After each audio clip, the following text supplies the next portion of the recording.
साथियों नमस्कार। आज हम आपके मुखातिब हैं कृषि समाधान कार्यक्रम के तहत, और इस कार्यक्रम का मुख्य उद्देश्य है किसान साथियों को समय समय पर उनके लिए जो आवश्यक जानकारियां हैं वो उपलब्ध कराने का। आज एक बहुत महत्वपूर्ण टॉपिक के ऊपर हम आपसे चर्चा करेंगे। ये महत्वपूर्ण टॉपिक है टिड्डी दल। पिछले लगभग 1.5 महीने से हिंदुस्तान के अंदर ये दल कहीं ना कहीं तबाही मचा रहा है। मूल रूप से ये रेगिस्तान में पलने बढ़ने वाला और संवर्धन करने वाला कीट है।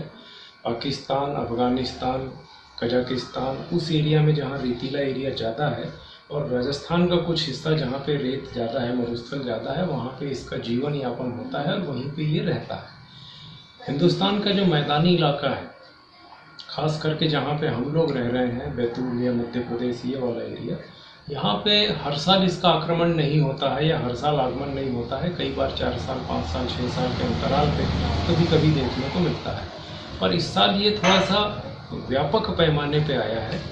इस कीट के बारे में एक जो सबसे मुख्य चीज़ है मैं आपको बता दूं, यह कीट सर्वभक्षी है। जितनी भी तरह की वनस्पति होगी, चाहे जंगल के पौधे हों, चाहे फलदार वृक्ष हों, चाहे हमारी सब्जी भाजी की फसलें हों या अन्य कोई भी फसल हो, ये किसी भी तरह के वेजिटेशन को, किसी भी तरह की वनस्पति को छोड़ता नहीं है, समूल नष्ट करता है। ये इसकी सबसे बड़ी खासियत है। और करोड़ों की संख्या में इनके एक दल में सदस्य होते हैं। एक दल में सामान्य तौर पे 4 से 5 करोड़ तक इनकी संख्या होती है। दिन में ये उड़ते हैं, हवा की दिशा के साथ चलते हैं, और एक दिन में लगभग 100 से 150 किलोमीटर की यात्रा ये करते हैं। सूर्यास्त के समय ये कहीं ना कहीं पर बैठते हैं, लैंड करते हैं, और वहाँ जो भी वेजिटेशन होगा उसको ये रात में बहुत बुरी तरीके से नुकसान करते हैं, करीब करीब समूल नष्ट कर देते हैं। अगले दिन सूर्योदय के पहले ये वहाँ से पुनः आगे की ओर बढ़ते हैं। तो इस तरीके से ये दल के दल लगातार अभी आ रहे हैं, और दुर्भाग्य से आज ये बैतूल की बाउंड्री तक पहुँच गए हैं। हरदा, होशंगाबाद, इस एरिया में कहीं कहीं इसने व्यापक क्षति पहुँचाई है, और ये बैतूल के एरिया में किसी भी समय प्रवेश कर सकता है। तो इस समय सौभाग्य की बात यह है कि बहुत बड़े एरिया में फसलें नहीं हैं। कहीं कहीं गर्मी की फसलें हैं, मूंग है, गन्ना है, इस तरह की फसलें हैं, सब्जी भाजी है, उनको नुकसान हो सकता है। पर जो भी वनस्पति है, पेड़ पौधे हैं, जंगली पौधे हैं, उनको सबको नुकसान संभावित है। अब इस कीट का प्रबंधन बहुत महत्वपूर्ण है। इसमें समय से जागना। अगर हम पहले से सचेत रहें, पहले से जागरूक रहें और पहले से तैयारी करके रहें, तो इस कीट का प्रबंधन आसान है। और इस कीट के आगमन के बाद अगर हम तैयारी करते हैं, तब फिर ये हमको मौका नहीं देता है। ये मूल मंत्र है कि अगर टिड्डी का नियंत्रण करना है तो आपको 1 दिन 2 दिन पहले से तैयारी करना पड़ेगी, और वो तैयारी सामूहिक रूप से चाहिए। इसमें खास करके हमारे जो जनप्रतिनिधि हैं, हमारे जो सरकारी तंत्र के लोग हैं, उनकी भूमिका बहुत महत्वपूर्ण है कि वो पूरे आम जनमानस को आंदोलित करे, आम जनमानस को एकत्रित करे और पूरी शक्ति के साथ कार्यक्रम को लागू करे। प्रबंधन के जो कार्यक्रम है, और प्रबंधन कार्यक्रम में सबसे प्रमुख है इनको भगाना, अपने क्षेत्र में बैठने नहीं देना। अगर आप बैठने ही नहीं देंगे तो आपका क्षेत्र निश्चित रूप से सुरक्षित हो जाएगा। जहां आपने फसलें लगाई है, जो भी आपके बहुमूल्य पौधे हैं, वहां इसको बैठने ना दिया जाए। और बैठने से रोकने के लिए तेज ध्वनि आपको करना है।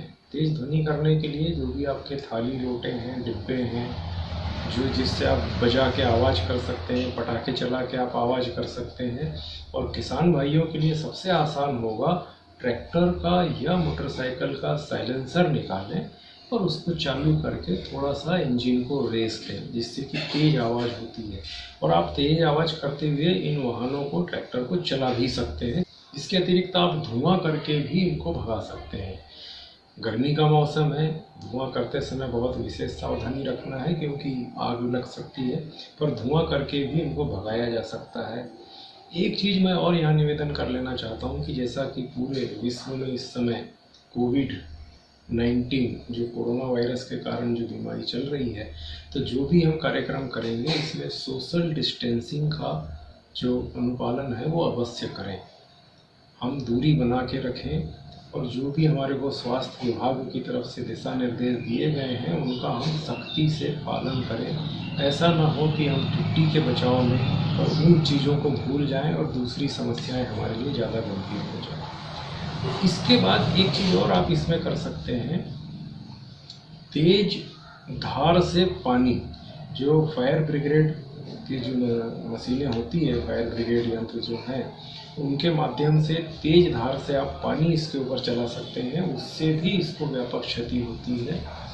पावर स्प्रेयर से आप दवाइयों का छिड़काव कर सकते हैं। जो हमारे सादे पंप होते हैं, स्प्रेयर पंप, वो काम नहीं करेंगे क्योंकि इनकी संख्या बहुत ज़्यादा होती है और बहुत बड़े पैमाने पे ये मूवमेंट करते हैं, तो सामान्य पंप लेके आदमी चल नहीं पाएगा और स्प्रे भी नहीं कर पाएगा। तो जो पावर पंप है, जो ट्रैक्टर से चलने वाले पावर स्प्रेयर है, जिनमें आप बड़े बड़े पेड़ों के ऊपर भी स्प्रे कर सकते हैं, उन पंपों का इस्तेमाल करें। पहले से हम तैयारी करके रखें, पानी की व्यवस्था करके रखें और दवाइयाँ जो इसमें अनुशंसित है, बहुत सारी दवाइयों की अनुशंसा वैज्ञानिकों ने की है, पर सर्वसुलभ और सबसे सस्ती, बैतूल में आसानी से जो दवाई उपलब्ध है, उससे सस्ती है और प्रभावी है, वो है क्लोरोपाइरीफॉस। क्लोरोपाइरीफॉस दवाई के दो फार्मूलेशन बाज़ार में है, एक 20 EC 20% सक्रिय तत्व है और एक में 50% सक्रिय तत्व है। अगर आप 20 EC या 20% सक्रिय तत्व वाला क्लोरोपाइरीफॉस लेते हैं तो 1 लीटर पानी में 3 ml की दर से घोल बनाएं और उस घोल को आप पावर पंप में भर के और स्प्रे करें। अगर आप 50 EC की दवाई लेते हैं तो 1 लीटर पानी में 1.5 ml की दर से घोल बनाएं और आप उसका स्प्रे करें। क्लोरोपाइरीफॉस के अलावा लेमडासाइहेलोथ्रिन भी बहुत कारगर दवाई है, इसका भी आप प्रयोग कर सकते हैं और ये दवाई थोड़ी सी महंगी है पर इसका डोज कम है, 1 लीटर पानी में आधा ml। इस दर से आप घोल बनाएं और लेमडासाइहेलोथ्रिन का आप उपयोग करें।